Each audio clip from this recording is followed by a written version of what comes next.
శ్రావణ మాసం కనుచూపు మేరలో లేదు. దసరా ఉత్సవాలు దగ్గర పడడం లేదు. అయినా కూరగాయల ధరలకు హఠాత్తుగా రెక్కలు వచ్చాయి.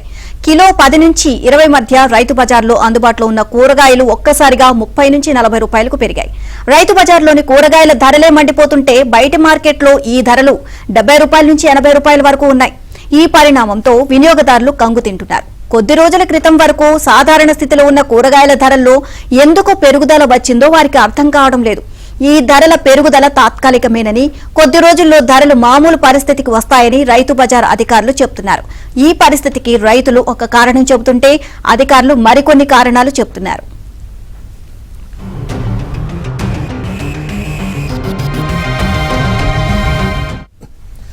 ఇక కూరగాయల ధరలు పెరగడానికి 2 ప్రధాన కారణాలు. ఉద్యాన పంటలకు వరుసగా తెగుళ్లు, ఇటీవల కురిసిన వర్షాలు. ఈ ఏడాది ఎండలకు చాలా వరకు మొక్కలు ఎండిపోయాయని చెబుతున్నారు. కేవలం మదనపల్లి నుంచే టమాటో రాష్ట్రం నలుదిక్కులకు వెళ్తుండడంతో డిమాండ్ పెరిగింది. నెల క్రితం వరకు కిలో 20 రూపాయలున్న టమాటా ఒక్కసారిగా 40 రూపాయలకు చేరింది. బయట మార్కెట్లో ఈ ధర 70 రూపాయల నుంచి 80 రూపాయలు ఉంది. సాధారణంగా పచ్చిమిర్చి పంటలకు కృష్ణా, గుంటూరు జిల్లాలు కేంద్ర బిందువులుగా ఉంటాయి.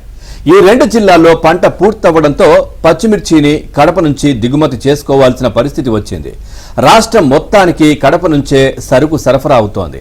ఇక బీన్స్, క్యారెట్ మాత్రం ప్రతిసారి హైదరాబాద్, బెంగళూరు నుంచే దిగుమతి అవుతాయి. ఉమ్మడి కృష్ణా, గుంటూరు జిల్లాలు ఉద్యాన పంటలను ఎక్కువగా సాగు చేస్తుంటాయి. బెండకాయ, దొండకాయలు కంకిపాడు, హనుమాన్ జంక్షన్ నుంచి రైతు బజార్లకు చేరుకున్నాయి. ఇక రాష్ట్రంలో ఉల్లి సీజన్ పూర్తయిపోవడంతో వాటిని మహారాష్ట్ర నుంచి తీసుకువస్తున్నారు.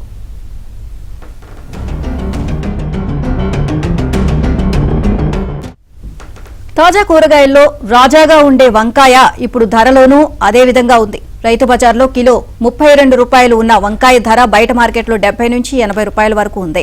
వంగ పంటకు తెగుళ్లు ఎక్కువ వచ్చాయని రైతులు చెబుతున్నారు. ఉష్ణోగ్రతలు అధికంగా ఉండడంతో మొక్కలు ఎండిపోయాయి. ఈ పరిస్థితి వర్షాలు కురిసే వరకు ఉంటుందని, తర్వాత పరిస్థితి సాధారణ స్థితికి వస్తుంది అని రైతు బజార్లో అధికారులు చెబుతున్నారు.